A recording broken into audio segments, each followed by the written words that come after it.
The Atlanta Falcons will not be pursuing quarterback Lamar Jackson in NFL free agency this offseason. Welcome into Falcons Today, Falcons fans. I am your host, Jack Sperry. We're going to be diving into this breaking news video in just a second, but go ahead and go in and subscribe for me right now to Falcons Today. We're only 70 subscribers away from 10K here on Falcons Today, so help us get over the limit. Free agency is right around the corner, and every time the Falcons make a signing, every time they make a move, we are going to have you covered here on the channel. You're going to want to make sure you're subscribed and turn on notifications so you get those updates whenever the Falcons make a move over the next couple of weeks.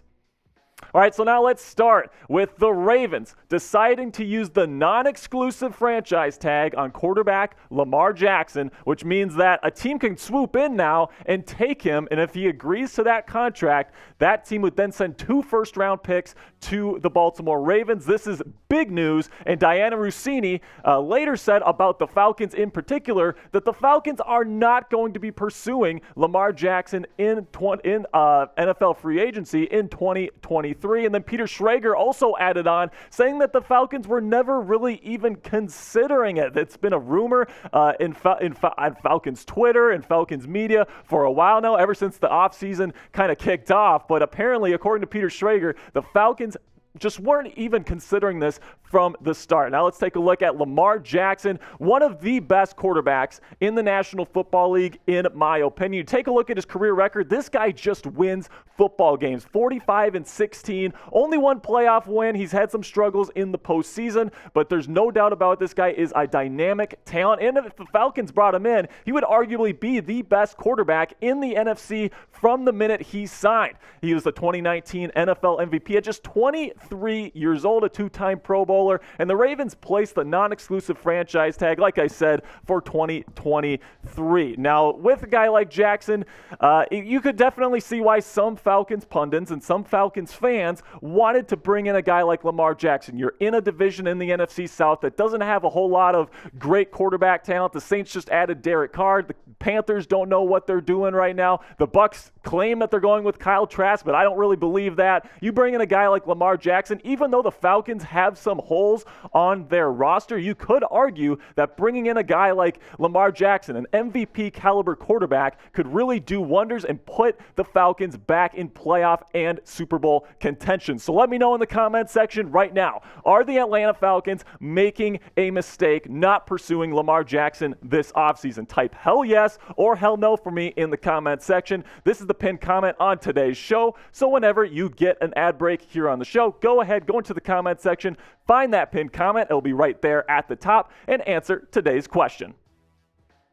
All right, so now what is the Falcons' plan when it comes to the quarterback position in 2023? If it's not going to be Lamar Jackson, what exactly is their plan under head coach Arthur Smith, as he's arguably on the hot seat heading into 2023? Now, option number one, you could just go with what you have already. Go with Desmond Ridder, the third-round pick from last year's draft. Had a little bit of experience this past year, looked pretty darn good. Now, accuracy was his big bugaboo coming into the league. Last year, he looked a lot better to me. 63.5% completion percentage, 2 touchdowns and no interceptions. He really took care of the football. You could argue that he has really done a good job at earning his chance to be that QB1 in Atlanta, but there is still that looming prospect that the Atlanta Falcons could be going after one of the top QB prospects in this year's NFL draft. Bryce Young expected to go number 1 out of Alabama.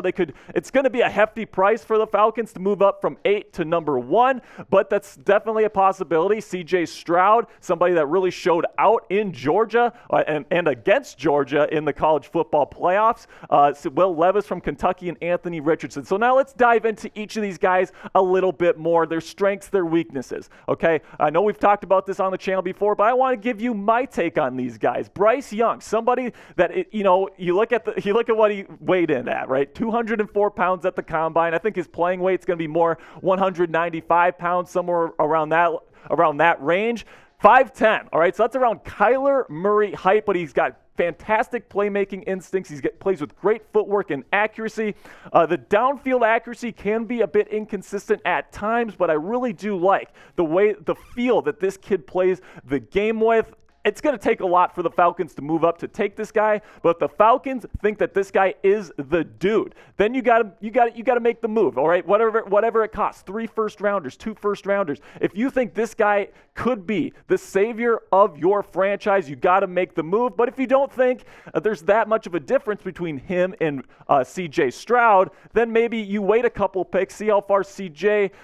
falls in the draft, because C.J. Stroud is a pretty decent prospect in his own right. He throws with good anticipation and touch. He plays with good footwork. Now, the thing with Stroud, the thing that's going to put him down some people's boards, including mine a little bit, is his pocket presence. When there's pressure in the pocket, sometimes he's just not as good. His decision-making kind of goes out the window. Now, he did show some really good things against the Georgia Bulldogs. He showed his athleticism, his ability to run the football when needed, and I really think that he's going to be somebody that's going to be along the lines of like a Derek Carr or a Jared Goff, somebody with really good arm talent, but they don't have great pocket presence, so you're going to have to put a good offensive line in front of them. Then you got Will Levis. Okay, now this guy's being compared to Josh Allen because he doesn't really have great accuracy, right? He definitely has those spurts of really bad throws on tape, but man, he's got great competitive toughness. He's got a great arm, a quick release. He's got all the physical tools that you look for, but when I watch him on film, I just don't see the tools that you look for somebody that you would trade up for. If Will Levis falls to number 8, then I say, okay, fine, Falcons, take him at number 8. But this is definitely not the type of guy that's worth the risk of trading up, in my opinion. And then if you really want to swing for the fences, you could go for Anthony Richardson, somebody that only completed 53.8% of his passes last season. That is abysmal. I mean, if he's only completing 53.8% of his passes in college, are we really expecting him to increase that number in the pros? That's definitely a serious question. Producer Coop likes to say that he can't read, whether it be a book or defenses. He doesn't think he can read. But, I mean, when I watch him on film, I like his pocket presence. He definitely needs to work on the footwork, the mechanics, the mental processing. He's a project. He's not going to be ready to play year one. If you draft Anthony Richardson, it's going to be Desmond Ridder under center for the Falcons next year.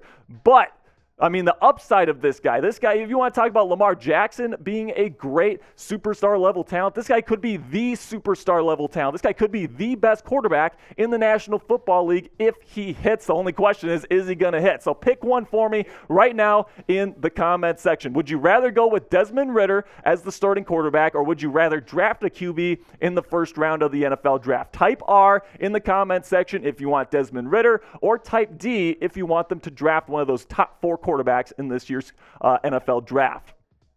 Personally, if I was the Falcons, if I was Arthur Smith, I would want to draft a QB. I would want to draft my guy. Now, Desmond Ridder has shown some good things, right? He showed some good things last year, but he's a third-round pick, right? You don't really owe him anything. You don't really owe him an opportunity. If you can get your hands on either C.J. Stroud or Bryce Young, I would absolutely go get that done if I were the Atlanta Falcons. Now, Will Levis, Anthony Richardson, let's say Bryce Young goes number 1 to Indy, and then the Texans take C.J. Stroud. Then in that case, fine, go with Ridder, all right? You don't want to get a project with Will Levis or Anthony Richardson. I'd be perfectly okay with that. But if you have an opportunity to get either Bryce Young or C.J. Stroud, I would absolutely pull the trigger if I were Arthur Smith and the Atlanta Falcons. All right, so before we get going today, it was the franchise tag deadline today, and the person that was being rumored that the Falcons could use their franchise tag on was right tackle Kaleb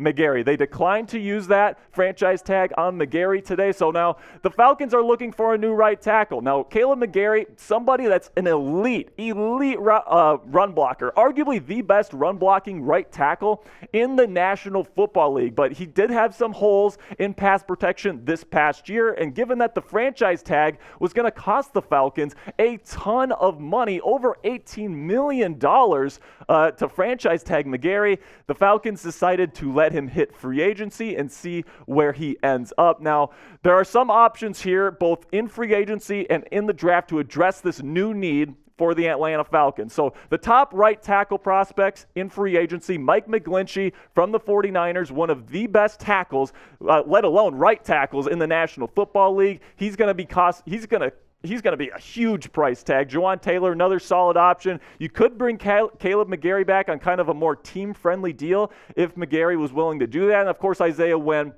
He's on the free agent market as well this offseason. You could go grab him as well. But if you don't grab one of those guys in free agency over the next couple weeks, you could get one in the draft. Broderick Jones, somebody that I think is probably going to go a little bit higher than where the Falcons would have to eventually take him. I don't think they're going to use the 8th overall pick on a tackle. This is probably a day 2 pick here if you're the Falcons. I don't think Broderick Jones is making it to day 2, but I wanted to put him on there because Mel Kiper Jr., some other people think he's going to fall around 2. Then you got DeJuan Jones, the massive human being, the massive Buckeye right tackle, somebody that could really, really work, in my opinion, with this Atlanta Falcons Arthur Smith scheme. Really do like it. Then you got Darnell Smith, really good mover, really good athlete, really showed out at the combine. Really like him as a right tackle prospect as well. Matthew Bergeron, great athlete, again, probably a day 2 tackle prospect. And then Jalen Duncan, somebody I think that definitely needs a bit more polish, but the good thing about right tackle is that you can kind of plug and play some of these college guys a bit more. So I think it's definitely going to be interesting to see what the Falcons do at right tackle this offseason. They have a bunch of options at their disposal, so it'll be definitely interesting to see if they want to go get a veteran or maybe re-sign Kaleb McGary, or if they want to go in the draft and try to get one of these young players to protect either Desmond Ridder or the quarterback that they take early